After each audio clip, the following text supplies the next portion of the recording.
El tema que abordaremos hoy es aferrarse al amor y la justicia.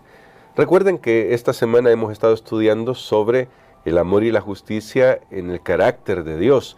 Y la lección de este día trata de ayudarnos a pensar en luego cómo nosotros vamos a reflejar ese carácter de amor. Pero de hecho hay varios temas todavía que están inmersos en esto de la inmutabilidad de Dios, de su justicia, de su amor.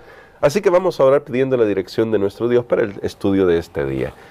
Querido Padre, te damos gracias por lo que estamos aprendiendo en tu palabra y pues queremos que esto que estamos aprendiendo pueda reflejarse en nuestra vida, que tú nos ayudes a ser verdaderos embajadores de tu reino porque te imitamos a ti. Somos pecadores, pero imploramos que tu Espíritu Santo nos capacite para poder reflejar tu amor. En el nombre de Jesús. Amén.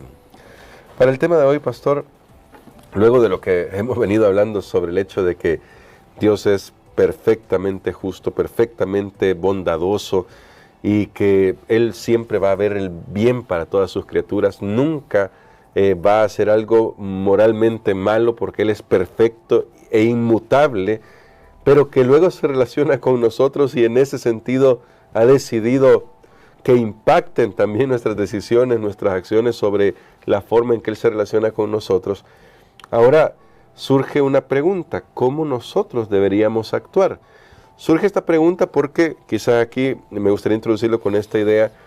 Como decíamos la semana pasada, tenemos el mito de que el Dios del Antiguo Testamento es diferente del Dios del Nuevo Testamento. Y cuando vamos a Mateo capítulo 5, que aparece citado en nuestra lección para este día, muchos ven en eso justamente la comprobación de que el Dios del Antiguo Testamento era severo, inflexible, pero el Dios del Nuevo no. El Dios del Nuevo nos pide, amemos al enemigo, amemos desinteresadamente. Pero, ¿qué es lo que está tratando de el Señor Jesús enseñarnos ahí a partir de lo que ya aprendimos sobre cómo es Dios realmente en toda la Biblia? Bueno, recordemos lo que hemos estado analizando hasta hoy, que Dios es un Dios de relaciones y cuando Dios decide formar relaciones con sus criaturas, independientemente de quiénes sean estas, por supuesto sus criaturas nunca vamos a ser perfectos como Él lo es, ni aun que estuviéramos en santidad. Hay un texto que dice, ni las estrellas le son perfectas, se refiere a los ángeles, se refiere mucho menos nosotros los seres humanos que ya vivimos en un ambiente contaminado de pecado.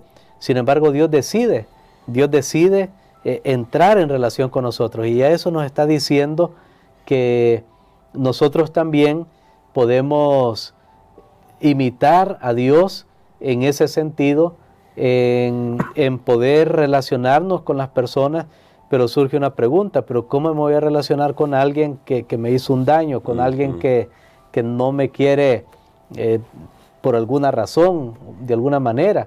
¿Cómo relacionarme? Bueno, ahí tenemos el ejemplo de Dios, que Él hace llover sobre todos, no da la lluvia solo sobre aquellos que oraron esta mañana o los que no, solo sobre los que oraron y los que no oraron, pues a ellos no les cae lluvia. No, Dios da para todos también. Y en ese sentido creo que esta lección esta semana nos puede enseñar que nosotros también no deberíamos ser estáticos, porque esa palabrita es bien importante. No deberíamos ser estáticos en nuestras relaciones con las personas. No, a esta persona yo le eché tierra para siempre y ya nunca más, ¿verdad? Ya no, porque me hizo esto, porque dijo esto, o lo que sea, puede ser cierto o no, pero eso es lo que a veces cree alguien. Entonces, ¿cómo hago yo? ¿Será que, qué tal si Dios actuara de esa manera? Hermanos, tú me hiciste esto, ¿verdad? Dani, tú me hiciste esto la semana pasada, ya yo nunca más. Sin embargo, yo encuentro un Dios que es un Dios maravilloso, que aún, ya que Él sabe lo que va a suceder en el futuro, y por eso aquí viene lo importante de entender esto, a qué se refiere cuando dice que Dios no cambia, pero sin embargo Dios se arrepiente, lo que hemos estudiado en días anteriores, que por ejemplo Dios toma una persona en este momento como esa persona es y según esa persona le está respondiendo en este momento, y Dios puede usar a esa persona aunque sepa que en el futuro esa persona se va a desviar, pero Dios le usa en el momento presente de esa persona.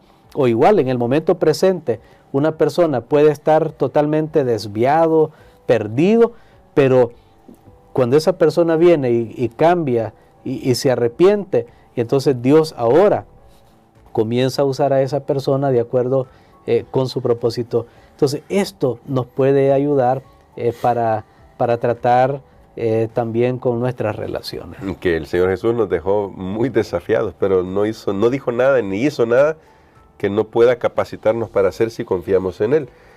Pero, pastor, porque quisiera explorar eso de lo que usted decía antes, pero sigue la pregunta, ¿cómo amamos a alguien que me hace daño? Y quiero profundizar en eso un poquito, que nos ayude a evaluar este aspecto, porque es un hecho que Dios es justo, Dios es bondadoso, Dios es justo, pero su amor no elimina la justicia. Finalmente Él va a poner las cosas en orden, va a hacer justicia.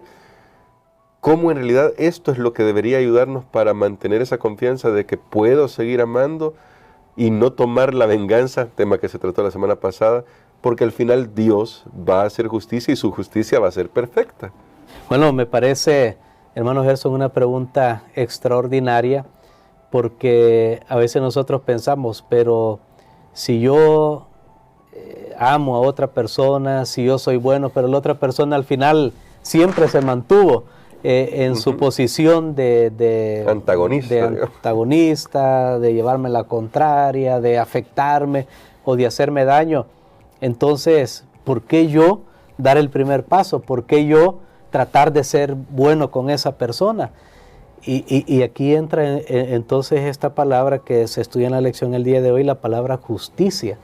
Esta palabrita que nosotros tal vez no la entendemos muy bien, porque en el concepto hebreo, justicia era la norma, la ley, la regla, pero también la acción de esa norma y de esa regla. Ambas cosas están entrelazadas.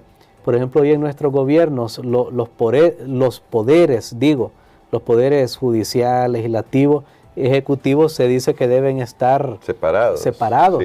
Pero en el concepto hebreo estaban unidos. Por eso es que un rey podía venir y de repente dictar una sentencia, y uno dice, bueno, ¿y por qué el rey tenía esa autoridad? Y decía, lleven a esa persona al calabozo, y lo llevaban sin haber pasado por juicio, porque el rey encarnaba ambas cosas. Ahora Dios, como un Dios justo, como un Dios misericordioso, en Él se enlazan ambas cosas, tanto porque su esencia es el amor y su ley proviene del amor, pero entonces la manera como Dios actúa también está en consonancia con ese carácter de amor que Él tiene. Por eso Él siempre va a ser justo. Entonces nosotros tenemos que confiar que Dios finalmente se va a encargar, y es uno de los temas que vimos la semana pasada. Mira, no tome la venganza por tu propia cuenta, porque al final hay un Dios de amor y hay un Dios de justicia que Él lo ve todo, y Él se va a encargar de dar a cada uno según corresponda. Pero de nuestra parte nosotros debemos siempre tratar de hacer el bien. Entonces creo que podemos armonizar eso y confiar en que Dios realmente siempre va a procurar lo mejor y lo bueno para sus criaturas, y que nosotros nunca perdemos, y eso es algo bien importante, hermano Gerson. Nosotros nunca vamos a perder cuando nosotros seguimos el camino de Dios. Sí, cuando usted me hacía la pregunta, estaba pensando en, ahora que estaba comentando la pregunta, estaba pensando en Esteban. ¿Cómo Esteban podía orar por aquellos que lo estaban apedreando?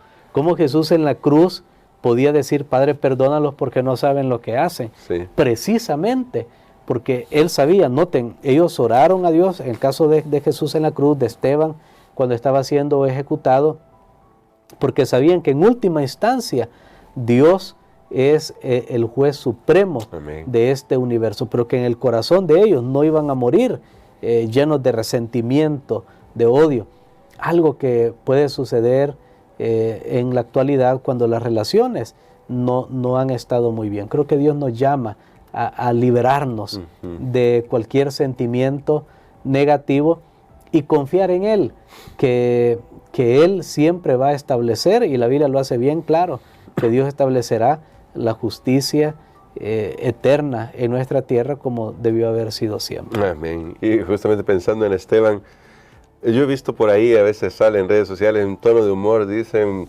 ¿cómo mirará Esteban a Pablo cuando esté en el reino de los cielos?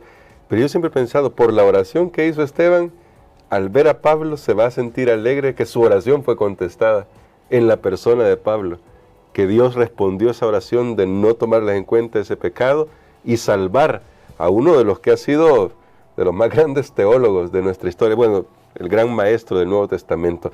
Me gustaría, pastor, que ore por nosotros justamente por eso, para que Dios nos ayude a liberarnos de los rencores, los deseos de venganza que a veces hay en nosotros que, pues como decíamos la semana pasada, los justificamos porque a nadie le gusta ser maltratado, y es verdad, y tampoco estamos hablando aquí de permitir el abuso, pero que podamos aprender a confiar en que Dios traerá la justicia y su justicia sí es perfecta. Amén. Padre, gracias te damos, Señor, por esta lección, gracias porque podemos ser como tú en nuestra esfera, podemos procurar, Señor, vivir de acuerdo con la norma que tú tienes, que es tu ley, y no solamente tenerla como una norma ahí escrita, sino que podamos vivir sus enseñanzas. Ayúdanos, Señor, para procurar el bien de todos, aún de aquellos que por alguna razón manifiestan una antipatía, pero que tú, Señor, siempre estás queriendo salvarlos a ellos como a nosotros, y que cuando has manifestado misericordia, cuando quieres manifestar misericordia a más personas hoy, es porque ya primero tú lo hiciste con nosotros. Amén. Gracias, Padre, en el nombre de Jesús. Amén. Amén.